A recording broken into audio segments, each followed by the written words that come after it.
Hello everyone, today we are going to learn basic Visual Studio Code HTML, how to separate paragraphs. So for example, I will create text in here. This is first paragraph and this is second paragraph. So you can click File, Save and open in browser.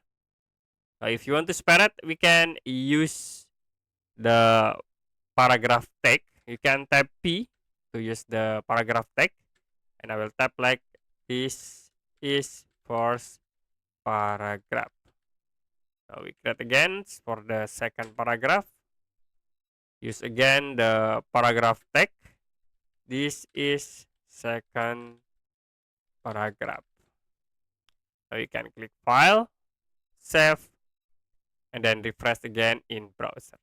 That will be create for the separate paragraph. Okay, that's it for basic Visual Studio Code HTML.